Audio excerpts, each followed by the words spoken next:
Talaga naman, umamalasi ka talaga. Silawin ka pa sa kwarto. Tay, Oo. may gusto po sana sabihin sa inyo eh. Ano yun? Kasi po, tinitignan ko po yung marriage certificate namin ni Full. Mali po yung spelling ng pangalan niya. Nakalagay po doon, Fulgencio Balisok instead of Palisok. Ano nagkaganon? Siguro naman ay maayos pa yun. Oo nga po, pero sabi nga po ni Juan Mig, who's a lawyer, legally speaking, hindi daw po ako kasal kay Full. Kasal ako to somebody whose name is Balisok. Huwag na po kayo malungkot. Maayos din po yan. Sige po. Sige. Nabinig mo yun, Nanda. Bale pa, hindi sila kasal. Hindi asawa ni Full si Grace. Ano mo ba ibig sabihin ng Oo, makakatanggap ko tayo ng tulong pag-ibig. Diba? Pero kasi yung bill na yun. Nandito lang po ako. At pwede kong pakiawin lahat ng paninda ninyo. Naku talaga, Bill. Pati ako. Pakiawin mo na. Uy, Anda! Mahiyak ka naman! Di, talagang dadalhin ko na ba lahat yung pagkain na sa kabilang barangay? Opo. Kung gusto ninyo, ipadala na natin yan lahat. Sa tricycle. Oo, sige. Mani! Ikayaw! Mani, lahat yung mga pagkain na yan, dalhin mo sa tricycle, dadalhin mo sa kabilang barangay. Opo. Tony, ikaw naman, isa kayo pa ito si Anda, ha? Dadali na si Aling Anda sa kabilang barangay? Hindi, sa malayo pa siya dalahin. Hindi daw mo. Happy John! Ano palagay mo sa akin? Okay? Hanggang ngayon, hindi ko ba kumirin?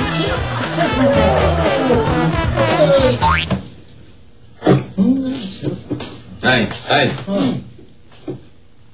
Parang ubos yung paninda natin, ha?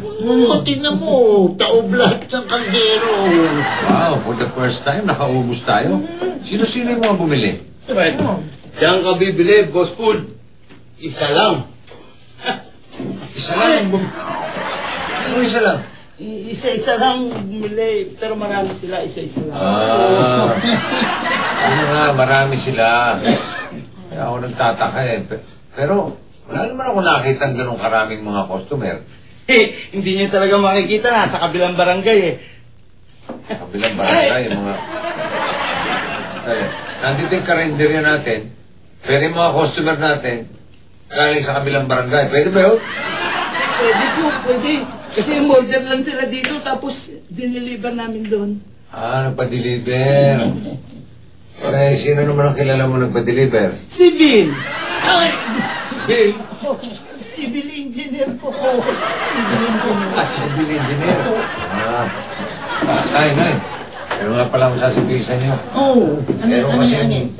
Meron kasi isang lalaki na gusto pang manligaw kay Grace. Si Bill. Kilala niyo si Bill? Hindi. Tinutukoy kong Bill. Yung Bill lang namin mo. Ito ba? Bakit ka naninito, Maneng? Paano naman? Bakit ba pinakikialaman mo, Bill ko? Oo nga po, bakit nga po? Bakit? Baka ikaw tadyak ang kuya. Kung ikaw mo. Sa broadcast mo ka, Bill ka. Baka magkatadya ka pa rin. Hillary, maniwala ka sa akin. Tutulungan kita kay Utol Pool. Talaga? Oo. Parang nainom na talaga ako. Alam ko, yung pagtulong na gagawin ko sa'yo, higit pa yan sa utang ko sa'yo. Naku, sana. Dahil kapag natulungan mo ako, burado na lahat ng utang mo sa akin. Pero pag hindi mo ako natulungan, ipapayaran mo pa rin ako. Okay? Okay. Teka na. Hindi ko naman talaga sabihin. Ano yun?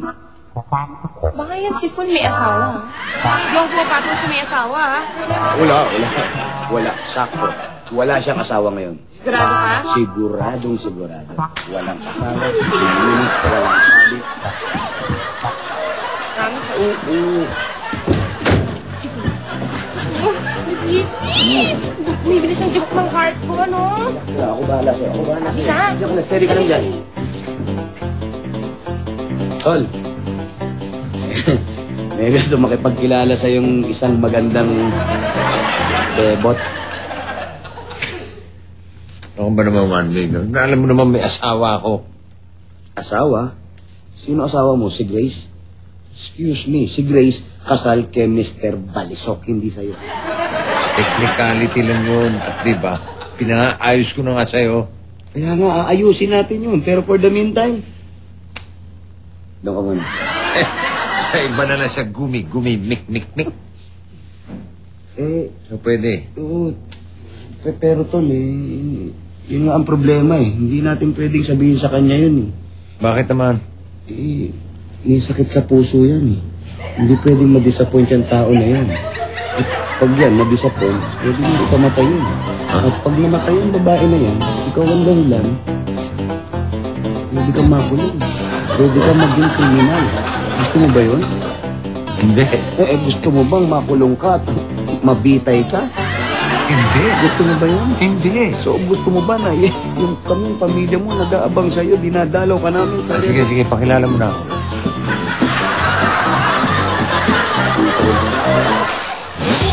Dito lahat kayo kasali. Yes! Bang mga dyan na roll fight! Guys. Ano to?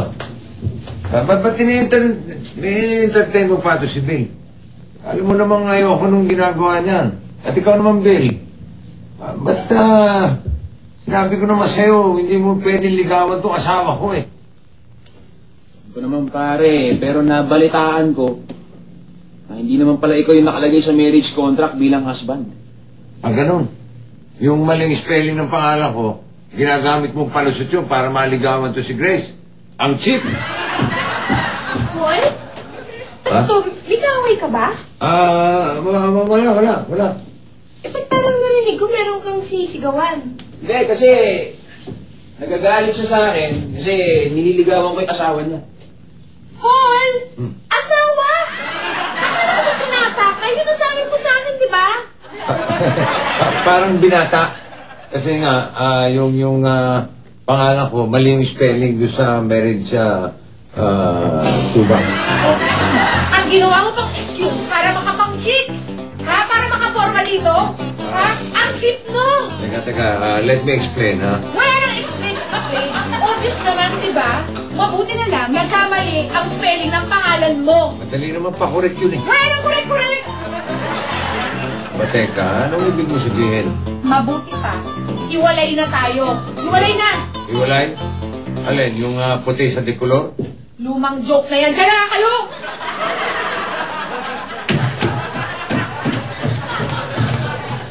Grace, ako ba hinahamon mo ng hiwalay? Aba, walang problema sa akin. Lalaki ako, okay lang makipaghiwalay. Ha?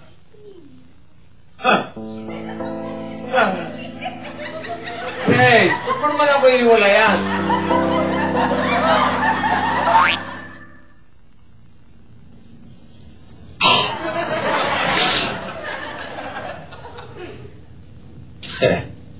Alam mo nga to, mas mabuti pa nga siguro, ginumayos yung pangalan ko.